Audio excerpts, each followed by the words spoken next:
আসসালামু আলাইকুম, আমি সৈয়দ আলবি চৌধুরী। আজকে আমি তোমাদের ক্লাস 6 এর বাংলা ফার্স্ট পেপারের তোলপাড় গল্প নিয়ে আলোচনা করব। তো তোলপাড় গল্প নিয়ে আলোচনা করার আগে শুরুতে আমরা এর লেখক পরিচিতি সম্পর্কে আমরা জেনে নেই। লেখক হচ্ছেন শওকত ওসমান, তার প্রকৃত নাম হচ্ছে আজিজুর রহমান। তিনি 1917 সালের পশ্চিমবঙ্গের হুগলি জেলার সবল সিংহপুর গ্রামে জন্মগ্রহণ করেন।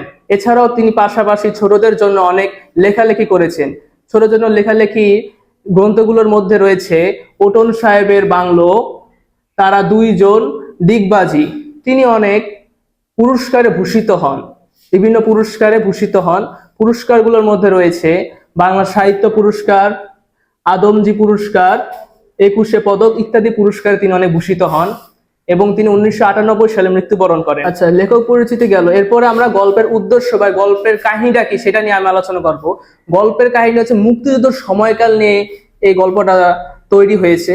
মুক্তিযুদ্ধে কিভাবে পাকিস্তানের হানাদার বাহিনী আমাদের উপর অত্যাচার করেছে, কিভাবে নির্মমভাবে হত্যা করেছে, কিভাবে এই দেশ থেকে নিজ দেশে তারা লুট করেছে, এর প্রতিবাদে বাঙালি জনতা কিভাবে তাদের উপর ঝাঁপিয়ে পড়েছে, এই নিয়ে গল্পটা মূলত রচিত হয়েছে। শব্দার্থ সম্পর্কে আগে জেনে নেই। তো এখানে শব্দার্থ হচ্ছে চিক্কর। চিক্কর শব্দের অর্থ হচ্ছে চিৎকার। পাঞ্জাবি মিলিটারি হচ্ছে পাঞ্জাবের রেজিমেন্টারি সৈনিক। পাকিস্তানি অন্যান্য সৈনিক সহ বাংলার নিরস্ত মানুষের উপর তারাও আক্রমণ চালায়। এবার হচ্ছে 25শে মার্চ কারা, 1971 সালের 25শে মার্চ কালো রাতকে বোঝানো হয়েছে। এখানে এই দিনে পাকিস্তানের হানাদার বাহিনী অত্যন্ত ঘুমন্ত মানুষের উপর আক্রমণ চালায়, নিরস্ত মানুষের উপর আক্রমণ চালায়। এরপর হচ্ছে গারো পাহাড়।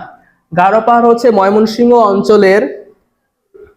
বাংলাদেশের ময়মনসিংহ অঞ্চল থেকে উত্তর প্রদেশের ভারতের মেঘালয় রাজ্যে পর্যন্ত বিস্তৃত এই গারো পাহাড়টি। পৌর শব্দের অর্থ কি? পৌর শব্দের হচ্ছে প্রবীণ। যৌবন ও বার্ধক্যের সময়ের যে মাঝখানে যে সময়টা রয়েছে এটাকে বলা হয় প্রবীণ। খাবি খাওয়া অর্থ হচ্ছে মরণাপন্ন হওয়া, বিপদ থেকে বিপদে পড়ে নিতান্ত নিরুপায় হওয়াকে বোঝানো হচ্ছে। চাঙ্গারি শব্দের অর্থ কি? বাঁশের তৈরি ডালা বা ঝুড়ি বা টুকরি, এগুলিকে বোঝায়। বাঁশের তৈরি ঝুড়ি, এগুলোকে বোঝানো হচ্ছে। নিমেষে অর্থ কি? নিমেষে তো চোখের পলকে। কাফেলা অর্থ কি? কাফেলা হচ্ছে সারি বেঁধে চলে পথিকের দল। অনেক মানুষ আছে যেমন মিশরে অনেক দল বেঁধে তারা মরুভূমির থেকে এক দেশ থেকে অন্য দেশে ভ্রমণ করে, একসাথে সারিবদ্ধ হয়ে চলে, এটাকে বলা হয় কাফেলা। জ্বালা কি? জ্বালা হচ্ছে মাটির তৈরি পেট, বড় মোটা পাত্র। নাজেহাল অর্থ কি? নাজেহাল অর্থ হয়রান। জয়ীফ অর্থ হচ্ছে দুর্বল, অস্বস্তি, মানে অস্বস্তি বোধ করাকে বোঝানো হচ্ছে। কুচো ছেলে মেয়ে অর্থ ছোট ছেলে মেয়েদেরকে বোঝানো, ছোট ছেলে মেয়েদের বোঝানো হচ্ছে। উপযাজক অর্থ কি? যে যেচে স্ব-উদ্যোগী হয়ে নিজে কিছু করা। উর্দি হচ্ছে সৈনিকদের জন্য নির্ধারিত পোশাক। সৈনিকদের জন্য যে নির্ধারিত পোশাক তারা নির্ধারণ করে দিয়েছে তোমরা এটা পরবা, এটা হচ্ছে সৈনিকদের জন্য নির্ধারিত পোশাককে বলা হয় উর্দি। এখন আমরা শব্দার্থ গেল, লেখক পরিচিতি গেল। এখন আমরা তোলপাড় গল্পের পাঠ পরিচিতি নিয়ে আলোচনা করব। তোলপাড় গল্পটি মূলত প্রেক্ষাপট রয়েছে, মানে তোলপাড় গল্পটি আলোচনা করেছে মূলত মুক্তিযুদ্ধের সময়কাল নিয়ে। মুক্তিযুদ্ধের সময় কিভাবে এই দেশ পাকিস্তান হানাদার বাহিনী কিভাবে ঘুমন্ত মানুষের উপর অত্যাচার করেছে, এই দেশের মানুষের উপর কিভাবে নির্মমভাবে অন্যায় অত্যাচার করেছে, সেই বর্ণনা এখানে বর্ণিত হয়েছে। কিভাবে তাদের প্রতিরোধ করার জন্য সংকল্প হয়ে ওঠে শওকত ওসমান, এই গল্পে তাই এখানে ব্যক্ত হয়েছে। এই গল্পের একজন সাবু গায়ে থেকে সড়কে অনেক মানুষকে, হাজার মানুষকে যেতে দেখে সে অনেক অবাক হয়, কারণ এতগুলো মানুষ কোথায় যাচ্ছে সে বুঝতে পারছে না। সেজন্য সে এত হাজার জমার অনেক অবাক হয়।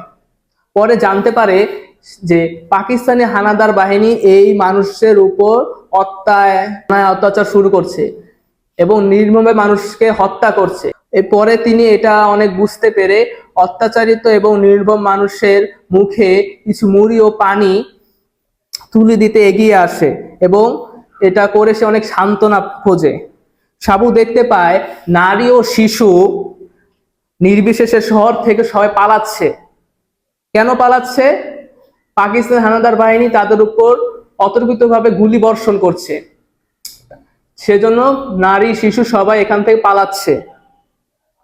নির্বিচারে পাকিস্তান হানাদার বাহিনী এদেশের মানুষের উপর হত্যাযজ্ঞ চালাচ্ছে। তারা এই দেশের সম্পদ নিজ দেশে লুট করছে।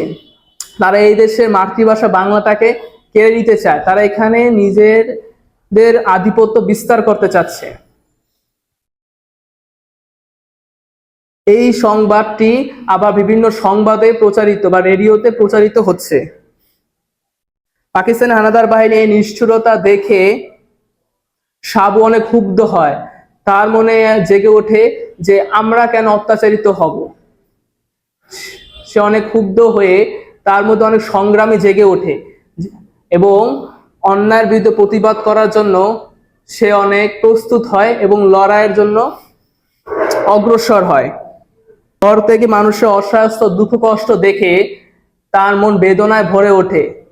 পরবর্তীতে তিনি অনেক আত্মত্যাগী হয়ে সংগ্রামী হয়ে তিনি পাকিস্তানি অন্যায়ের প্রতিবাদে ঝাঁপিয়ে পড়েন, আন্দোলনে নেমে পড়েন রাজপথে। পরবর্তীতে দীর্ঘ 9 মাস সংগ্রামের পর এই দেশ স্বাধীন হয় এবং 1971 সালের 16 ডিসেম্বর আমরা বিজয় অর্জন করি। গল্পটা মাত্র এতটুকু পর্যন্তই সীমাবদ্ধ করা হয়েছে, কিন্তু গল্পটা আসলে অনেক বড়। আজকে এই পর্যন্তই, সামনে অন্য কোনো ভিডিও নিয়ে দেখা হবে।